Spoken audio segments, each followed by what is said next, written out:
crianças, tudo bem? Estamos falando das revoltas emancipacionistas, as revoltas que trouxeram pela primeira vez a ideia da independência do Brasil em relação a Portugal. Primeiro nós apresentamos o conceito de revolta emancipacionista e nós vimos o contexto europeu, a crise do antigo regime, o contexto externo ao Brasil. Se você não viu, sugiro que você pause e veja esse vídeo antes de entrar na Conjuração Baiana. Nos vídeos seguintes, a gente viu a Inconfidência Mineira. A Inconfidência Mineira, ela não influencia diretamente a Conjuração Baiana, então se você não viu, também não precisa você parar agora, mas seria bom que você visse depois para você conseguir fazer a comparação, tá? E agora nós vamos falar da segunda grande revolta emancipacionista, talvez a mais estruturada dessas duas, chamada Conjuração Baiana. Bora lá ver? Então, quando a gente fala da Conjuração Baiana, nós estamos falando de um segundo momento de revolta emancipacionista no Brasil. Agora, já com influências externas um pouco mais radicais. Quer ver? Conjuração Baiana, ela acontece em 1798 e tem como palco Salvador, na Bahia. Salvador, na Bahia. Tá? Vamos fazer o mesmo caminho da Inconfidência Mineira. Vamos de fora para dentro. O que está rolando fora do Brasil? Qual é o contexto externo que tem aqui? Contexto externo. Tem uma parte que é exatamente igual à Inconfidência Mineira. Qual é essa parte? A Conjuração Baiana, ela tem influência do Iluminismo e ela tem influência da independência dos Estados Unidos da América. Até aí, falamos disso largamente até agora, não tem grandes emoções. Mas agora vão entrar as diferenças, e agora vai entrar a parte que eu quero que você preste atenção. Pela data, agora sim, a gente pode ter influência da Revolução Francesa. Só que a Revolução Francesa é um movimento extremamente amplo. A Revolução Francesa, ela tem várias fases. Tem uma fase altamente coxinha, altamente elitista, mas a Revolução Francesa teve uma parte que durou de 1793 a 1795, que a gente chama de período do terror jacobino. E essa fase tem a ver diretamente com a Conjuração Baiana. A fase do terror da Revolução Francesa é a fase popular da Revolução Francesa.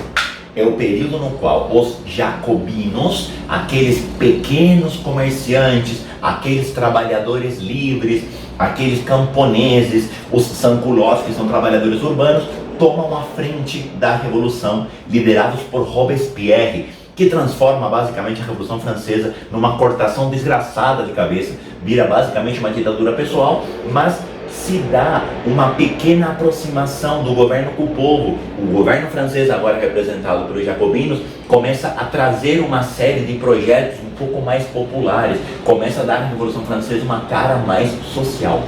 Isso aconteceu entre 1793 e 1795, tudo bem? Essas ideias chegam no Brasil, ou seja, a Conjuração Baiana, ela tem influência da Revolução Francesa como um todo, da ideia de liberdade, da ideia de igualdade, da ideia de fraternidade, mas tem também ideias sociais, tem também a ideia da igualdade social, não apenas a igualdade perante a lei, tudo bem? E tem mais um detalhe muito importante na Conjuração Baiana, que se chama Haiti. São as revoltas no Haiti.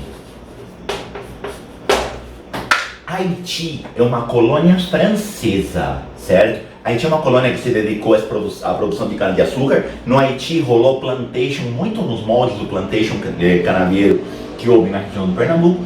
E o Haiti é a colônia francesa que mais teve escravos, certo? E justamente no período do terror, uma das medidas da Constituição do ano 1, da Constituição Jacobina, foi o fim da escravidão nas colônias. Isso foi estabelecido em 1793, tá? A França acaba com a escravidão nas colônias, o que automaticamente libertava os escravos no Haiti. O problema é que essa abolição, ela nunca aconteceu na prática no Haiti. Apesar de haver um decreto francês que estabelecia a liberdade dos escravos, a elite local do Haiti, formada por franceses, nunca aplicou essa medida. Só que a notícia chegou. Começam a aparecer no Haiti uma série de revoltas escravistas que tinham como objetivo a abolição. Tá? Essas revoltas do Haiti, elas vão influenciar diretamente a Conjuração Baiana. O que eu quero que você perceba aqui? Que nesse contexto externo já fica clara a primeira grande marca da Conjuração Baiana. A Conjuração Baiana, ela tem um teor popular que a Inconfidência Mineira nunca teve. Se você não viu o vídeo da Inconfidência Mineira, eu sugiro que você veja em algum momento. Eu escrevi que ela foi elitista. Só pelo contexto externo a gente já pode ver que isso não é verdade, tá?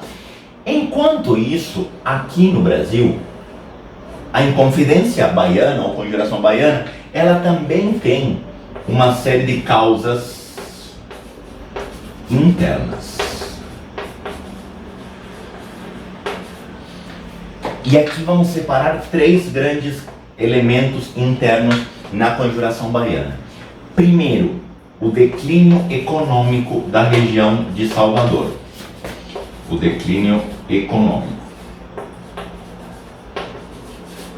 Salvador, durante muito tempo, foi a capital da colônia.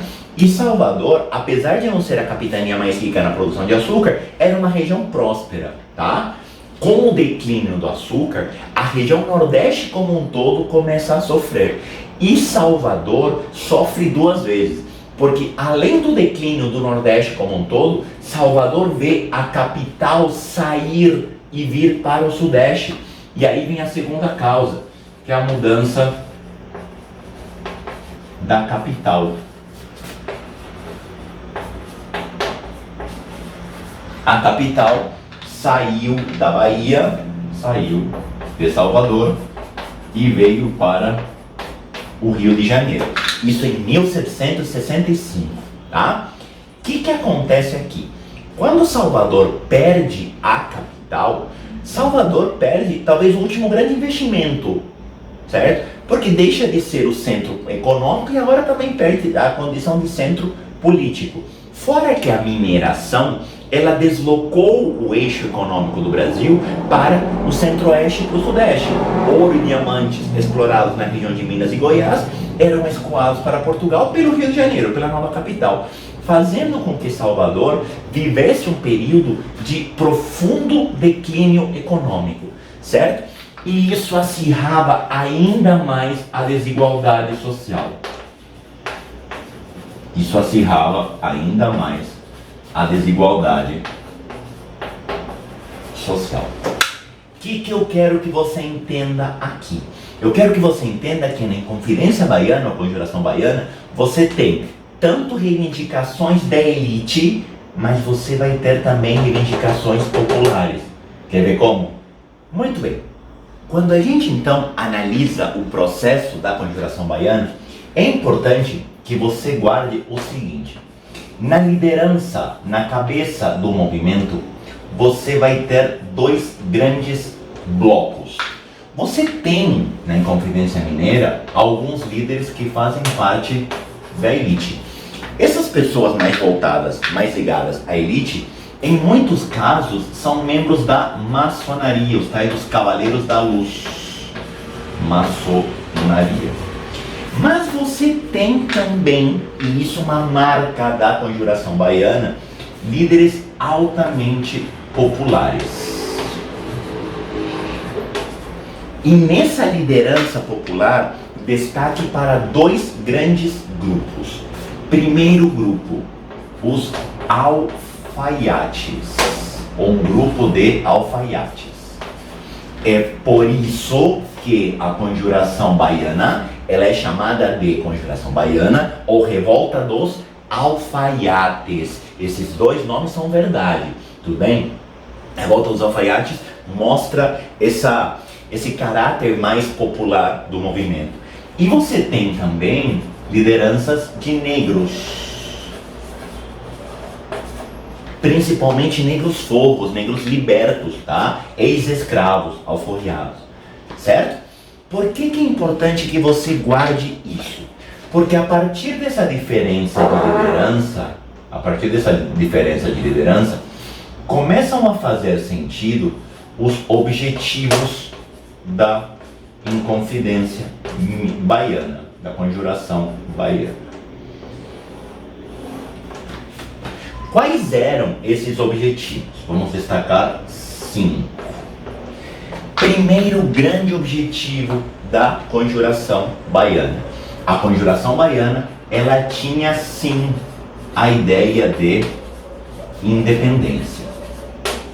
E agora já podemos fazer o primeiro paralelo com a Inconfidência Mineira. Enquanto a Inconfidência Mineira tinha independência como CEPA, a gente quer acabar com a cobrança da derrama. Se não conseguir, a gente proclama a independência. Aqui não. A Inconfidência Baiana, a Conjuração Baiana, ela tem na independência o seu norte, tudo bem?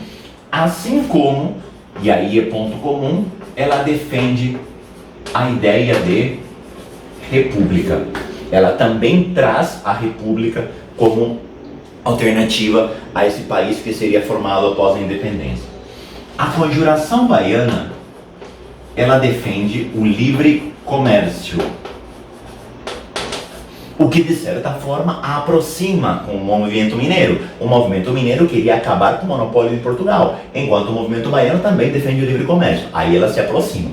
Mas agora vem as diferenças. Por quê? A Conjuração Baiana, ela defende a abolição da escravidão.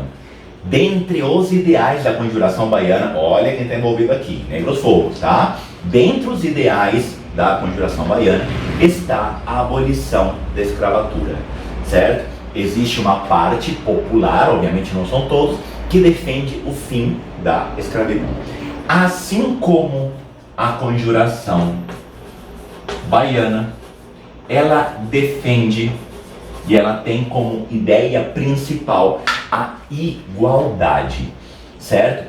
E aqui a gente pode marcar a grande comparação entre a Conjuração Baiana e a Conjuração ou Inconfidência Mineira. Enquanto Minas, enquanto o movimento mineiro foi um movimento da elite para a elite, o movimento baiano foi um movimento que, por ter participação popular, tem objetivos populares. A abolição da escravatura e a ideia de igualdade, certo? Ou seja, a Conjuração Baiana, diferentemente da análoga mineira, tem um caráter social muito mais aprofundado, tudo bem? Aqui você tem ideias de caráter social, tá? Nicolás, então agora vai, quer dizer que eles tomaram conta de Salvador, a Jeripoca fez piu-piu e agora tudo vai dar certo.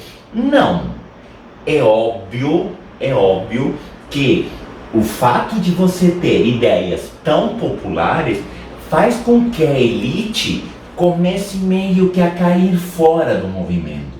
O movimento social ganhou tanta força na Conjuração Baiana que a elite, que defendia mais a questão econômica, que defendia mais a diminuição da cobrança de impostos, que defendia um pouco mais a questão moderada, começa a perceber que esse movimento, se desse certo, poderia trazer muitos problemas. E aqui vem o movimento em si. O movimento não aconteceu. Assim como a Inconfidência Mineira ficou na Conjuração, em Salvador aconteceu a mesma coisa. A diferença é que agora a cidade foi pichada. Um belo dia, a cidade de Salvador amanheceu com cartazes espalhados. O que diziam esses cartazes? República, independência, liberdade, igualdade, fraternidade e abolição. Essa foi a Conjuração. Essa foi a conspiração. Cartazes espalhados pela cidade, certo? Em terra de Saci, qualquer chutinho é voadora. É claro que já demos um passo em relação ao que aconteceu em Minas. Em Minas não aconteceu nada. aqui a cidade foi panfletada, pichada, certo? Mas rolou a mesma coisa aqui em Minas no final das contas. Sabe por quê? O movimento foi traído. O movimento foi traído, certo? Houve uma entrega de alguém a respeito de quem fez o movimento e os líderes foram presos. Líderes foram presos. Até aí se assemelha com o movimento, o desenlace do movimento mineiro. Mas a diferença vai vir agora. Porque no movimento mineiro os líderes foram presos, um foi morto para ser exemplo. Aqui não. Aqui na Bahia, essa diferença de liderança vai aparecer na questão das punições. Porque aqueles membros mais populares, além de presos, foram executados. Então, os líderes populares foram executados.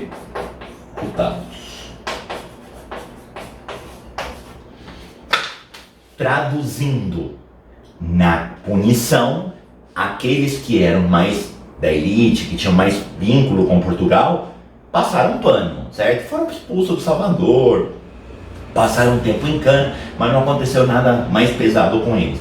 Já aqueles com teor popular maior, aqueles com reivindicações sociais maiores, esses foram executados por Portugal, certo? Conjuração baiana, ela tem um lado social maior e por conta disso também as punições acabam sendo maiores naqueles que defendiam essas mudanças sociais, certo? Então a comparação com a Inconfidência Mineira. A Inconfidência Mineira foi um movimento da elite, não tinha nenhum elemento de reivindicação social, certo? Aliás, a ideia de independência entra no decorrer do movimento, porque o objetivo principal era acabar com a cobrança da derrama. Se não desse certo, proclamava-se a independência. Na Bahia, o movimento tem na independência o objetivo central. O movimento tem liderança da elite, mas tem uma fortíssima liderança popular também. Essas lideranças populares defendem mudanças sociais, o que esvazia a participação da elite. O movimento racha, os líderes são traídos, a parte da elite é presa e a parte popular, ela é executada, certo? E assim acabou a segunda grande revolta emancipacionista no Brasil. Há uma terceira, mas essa terceira chama Revolução Pernambucana. Ela faz parte do período joanino. Então, quando a gente for falar do período joanino, você vai ver o que foi a Revolução Pernambucana. Por enquanto, guarda isso. As revoltas emancipacionistas são aquelas que trazem a ideia de independência, a primeira em Minas, de um teor mais elitista, a segunda em Salvador, com uma maior participação popular. Beleza? Tchau, tchau, obrigado, até a próxima.